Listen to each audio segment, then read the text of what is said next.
Bonjour tout le monde, j'espère que yéen a ngi am jàmm. En tout cas ñu ngi leen koy ñaanal bu baax a baax.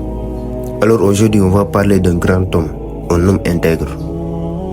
Ni koo xamante ne ni présenté ko doon day jafe. Ni koo xamante ne ni royukaay la ci bépp jeunesse. Royukaay la ci bépp ndaw boo xamante ne ni da nga nekk di liggéey. Royukaay la ci bépp ndaw boo xamante ne da nga nekk ci yoon. Tey ki ñuy waxtaanee du kenn ku dul Bocar Samba Dièye, le grand opérateur économique, le milliardaire. Tout d'abord dinañ waxtaan ci histoire am ay jaar-jaaram nan la def ba doon milliardaire. En dernier lieu ñu xool yan leçon lañ mën a tirer ci histoire am. Alors kan mooy Bocar Samba Dièye? Bocar Samba Dièye mu ngi juddoo dëkk bu ñuy wax Dial en 1934 nekkoon fa taalibe di jàng ci maamam alxuraan. Moom jànguloon école. li mu daan def mooy jàng, bay, sàmm ak napp. Façon liggéey boo xalaat ci àdduna Bocar Samba Dièye jot na ko def. mu dem ba ay jamono mu ñëw Dakar fas yéene liggéey. bu mu ñëwee Dakar mu toog fi ab diir liggéey jotul am lu bari. bu mu delloo dëkkam ñu xas ko. niki noonu mu jëbal directement Mali, benn dëkk bu ñuy wax Xaay. nekkoon fa di liggéey comme ni ma leen ko waxee sànq rek, doon na bay, doon na sàmm, doon na napp. a façon liggéey boobu mën di xalaat def na ko. mu def fa nag ay at papam jël si ko pour mu ñibbi sawaat dëkkam pour bay si. ba mu ñibbi sawaatee dëkkam nekkoon fa doon bay, toogaat fa benn temps bu yàgg. après mu ñëwaat Dakar. ba mu ñëwaatee Dakar mu daje fee ñaari xaritam. benn xaritam bi al ko téeméer, beneen xarit bi al ko ñaari téeméer. mu jënd si ay bagage commencé jaay.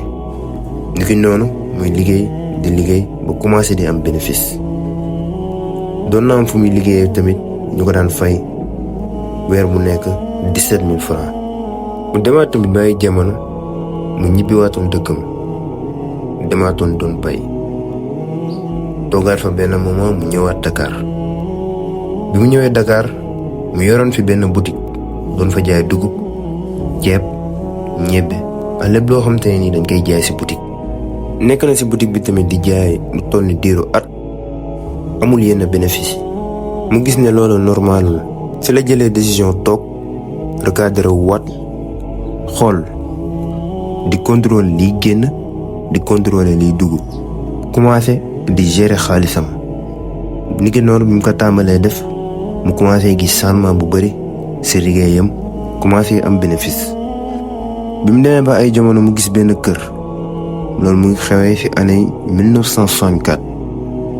benn kër bu def 22 chambres buy jar 400 000 francs. bi mu ko jëndee jaaxaloon nañu bari. ñii ñu ngi doon wax naan Bocar Samba Dièye nan la dem ba jënd kër gi nii. kër gi mu ngi defoon 22 chambres mu ko doon loué chaque weer mu koy jural bénéfice 37 000 francs. niki noonu am benn waay mu gis kër gi bëgg ko mu jaayee ko 1,450,000 lu mat plus de 3 fois li mu ko jëndee woon. doon na def tamit kër bu mu gis boo xamante ne nii dese naa mel ni mu war a mel mu jënd ko defaraat ko jaayee ko lu gën a cher. noonu la def ba commencé am xaalis bu baree bari. après si lay soog a dugg wàllum importation. président bi fi nekkoon di Abdou Diouf ne dafa soxlaa woon ku importer bateau dugub. léegi noonu bi mu jotee ci information bi muy def ay démarches, xamul woon li muy demee muy def ay démarches di lijjanti pour mën a xam nan lay def ba lijjanti bu bateau dugub bi. léegi noonu ci la demee ambassadeur bu Égypte ñu am kuñ ko fa booleel, ñu expliqué ko jàppale ko ba mu jotee importer bateau dugub bi. léegi noonu muy continuer di importer ay bateau mboq, ay bateau ceeb boo xamante ne buñ ko doon xayma dina doon xaalis bu takkoo. des fois daan na andi bateau dem ba am bénéfice 1 milliard.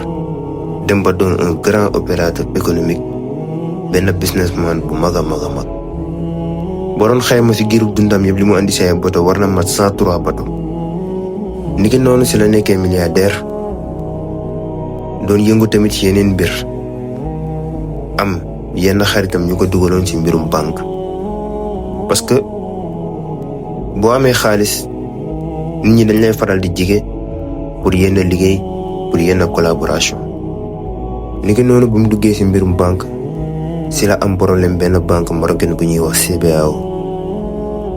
D'après les informations banque bi amal na ko lu toll ni 5,650 milliards de francs CFA. Depuis 2008 nag muy topp ci ginnaaw banque bi ci ginnaaw état bi pour ñu jàppale ko mu jot ci xaalisam. D'ailleurs sax loolu gën a yokk a tax ñu def vidéo tay bi pour xool nan lañ mën a dimbalee suñu mbokkum jullit bii nii di Bocar Samba Dièye pour mu mën a jot ci xaalisam. ndax en dehors de opérateur économique bu mu nekk defal na lu bari Sénégal.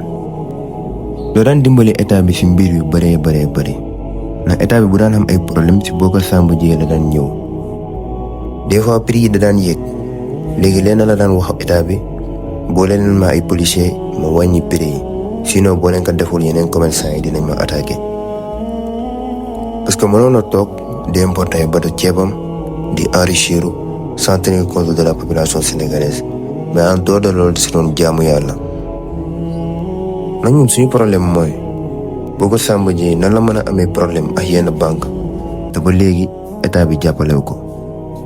ndax d'après information yu ñu jot biñ gisoo histoire am dañ koo jaay doole nax ko parce que lan jàngul woon bu daan soxlaa signé dara wala mu daan soxlaa liit dara daan soxlaa ay expert yu ko koy xoolal peut-être amaan na bu mënoon lire mënoon bind yi yëpp du ko dal.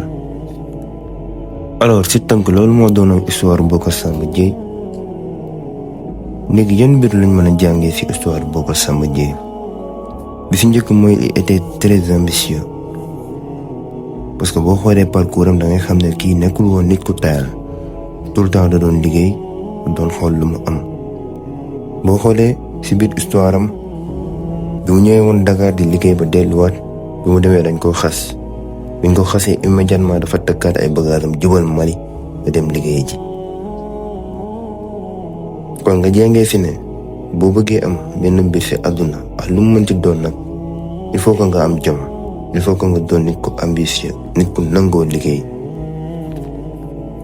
ndax wax dëgg neex yàlla xaalis caaxaan mayoo ko tëdd di nelaw mayoo ko toog di wax rek mayoo ko toog di xaar état mayoo ko. demal jàng histoire ñi am xaalis ci monde bi yëpp ñoom ñëpp dañoo jaar fu metti dañoo nangoo woon liggéey dañ naan teg seen bopp bu méttee. beneen bi mooy jàng école ak réussite c'est deux choses totalement différentes.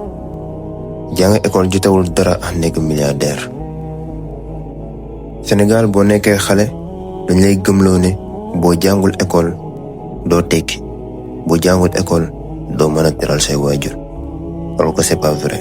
au contraire boo xoolee école niñ ko tëralee ak am mbir yi ñu fay jàngale du la jox compétence boo xam te ni di nga mën a nekk riche.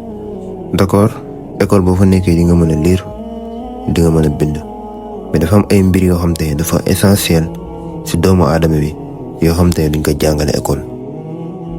parce que buñ la ko jàngaloon peut-être doo doon nit ki nga doon peut-être tu seras riche comme tout le monde. école duñ fa jàngale développement personnel école duñ fa jàngale éducation financière maanaam xaalis bi ñuy wéj chaque jour sa nopp yi duñ la jàngal nan nga koy gérer. école duñ la jàngal sax yow nit ki nan nga war a jàngee ndax jàng méthode la ay yoon la. beneen bi mooy école duñ la jàngal na ngay entreprendre lenn rek lañ lay jàngal yow na ngay def ba liggéey am diplôme pour après mën a doon employé keneen di liggéeyal keneen. donc lii da nga ciy déggee ne nekk milliardaire wala am alal lenn moo koy maye muy entrepreneuriat business. waxuñu ne nag école baaxul ndax nit mënul dund sans jàng. nit bu juddoo mën naa wax ne xott rek lay doon il faut que ñu tabax ko jàngal ko yar ko mën a am ay compétences pour ëllëgee mu mën a jëriñ boppam jëriñ société am. puisque soi-disant école boobu noonu lañuy jàngalee xam-xam moom lañuy yaree nit ñi kon war nañ mën a tëral benn programme boo xam te ne nit ki bu fa génnee dina doon nit ku mat. parce que c'est pas normal nit ki fi nga war a yaroo nga fay génnee di am ay problèmes yu dul jeex. parce que da ngay gis nit ku jàng ay plus de 20 ans génne boo ko laajee la mooy sa métier du la ko wax boo ko laajee lan nga mën du la ko wax à part laa ko français ak toog li wérante. on est d'accord aussi que ñëpp mënuñu nekk ay employé ñëpp mënuñu nekk ay entrepreneur parce que ku nekk day jëriñ moroomam parce que entrepreneur bi bu ëllëgee dina soxla médecin pour faju dina soxla ingénieur en génie civil bu ko mën a defaral këram wala aussi dina soxla peut-être électromécanicien ci entreprise am wala nit ku jàng finance donc question de complémentarité la ku nekk day mottali moroomam mais dafa am yoo xam te ne nii c'est la base ni ki nga xam te ne dafa def formation di jàng te posons mu jàng électromécanique après bu si génnee ba am liggéey war nga ko mën a jàngal liggéey boobu noonu nu mu ko war a téewee de 2 moom nan lay gérer boppam lan moo ko war si boppam de 3 xaalis bi muy am si liggéey boobu noonu nan la koy utiliser nan la koy épargner ba mën a investir pour mu koy jural ay actifs pour bu ëllëgee bu demee ba mënatul mu mën a toog am ay actifs yu koy jural xaalis